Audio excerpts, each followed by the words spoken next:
civilians and smuggling arms, ammunition, and explosives into cleared areas. Frontline troops were instructed to receive the civilians with utmost care and provide whatever assistance they want. Those facilities were established at all anticipated entry points, and unarmed soldiers on the front line not only secured and protected the people, but carried most of the old, sick, and wounded, risking their life in many instances, and children on their shoulders. Ladies and gentlemen, event took place at Nandikanda Lagoon, which you will see now is one of the classic examples for this.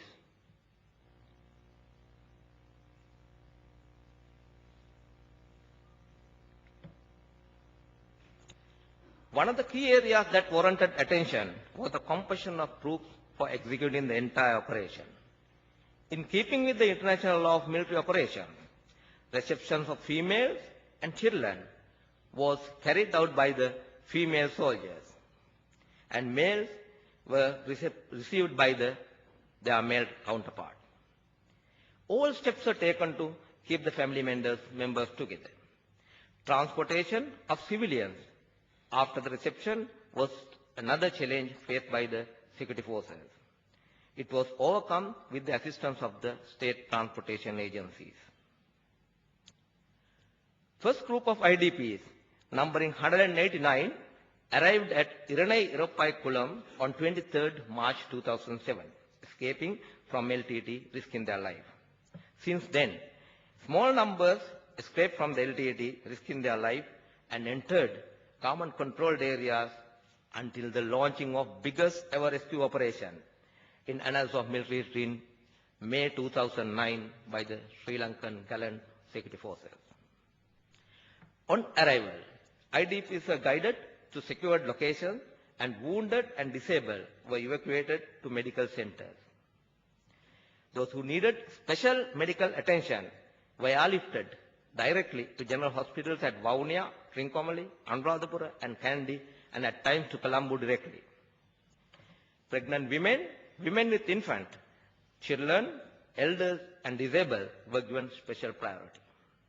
Further, they were given adequate water and food on reception by the soldiers.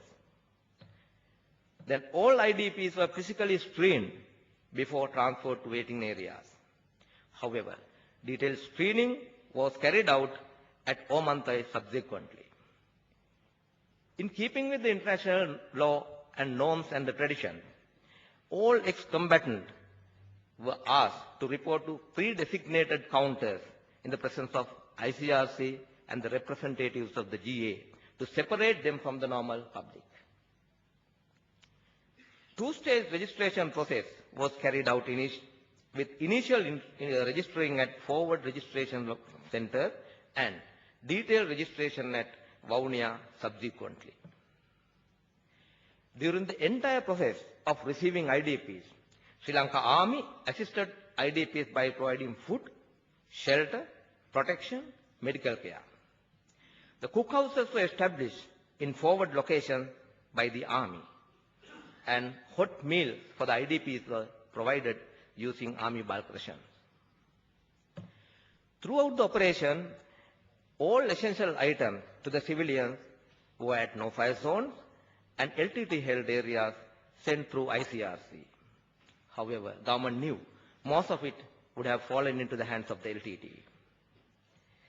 Further, the Green Ocean ship was launched with ICRC medics to evacuate patients directly from Vellamulli Vaikal to field hospitals at Pulmude and Trincomalee on 3 occasions at the height of the battle.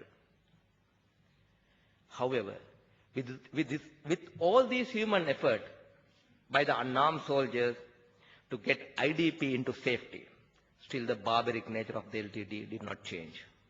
On 9 February 2009, female LTT cadre in the guise of a civilian entered the reception center near Dharmapuram and blew herself up, killing 1 officer and 17 soldiers, including 3 women soldiers, and 19 civilians, including children. And over 75 civilians and 1 officer and few more soldiers got injured during this blast.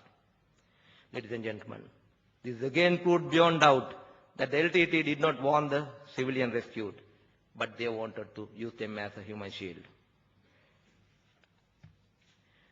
However, these type of sabotage acts by the terrorists could not break the will of the security forces. And the success achieved during the reception phase provided ideal platform for us to launch the next phase of the operation, that is the systematic administering of IDPs. However, provision of basic services for the largest ever influx of approximately 300,000 IDPs in a very short span of time was a gigantic task for the local authorities as well as the Sri Lanka Army. Therefore, the government appointed a competent authority to handle all matters related to IDPs. By this time, His Excellency the President declared a national effort pooling resources of ministries of resettlement and disaster relief, disaster management and human rights, health, together with National Disaster Management Center, the government agent, and the security forces to attend requirement of initial stage of accommodating displaced personnel at IDP villages. Ladies and gentlemen, then we proceeded to the next phase of the operation, the aspect of administering IDPs. Sri Lanka Army, with the assistance of relevant ministries, the government agent, competent authority, INGOs and NGOs, quite successfully accomplished the task, executing series of tasks in the process. The first step of the process was providing shelter for the IDPs. Initially, semi-permanent shelters with cemented floors and kazan roofs were put up by the government. Subsequently, tents were put up because of the large influx of IDPs until the proper shelters are constructed. These shelters were provided with electricity, toilet and water close proximity. Then special attention was given to water and sanitation. Unfiltered water and drinking water was provided separately. Water treatment plants were built very close to the Mallathuvai river. This is the river flowing very next to the Manik Farm IDP center. Tube wells were also made available as an additional drinking water source for the IDPs. Providing shelters, water and toilet facilities for IDPs followed up with the providing of food and maintaining level of nutrition. IDP were provided with packaged food initially by the soldiers until the community kitchens were erected. There was a possibility of IDPs exposed into communicable diseases due to adverse weather conditions and rapid increase of the number of the IDPs.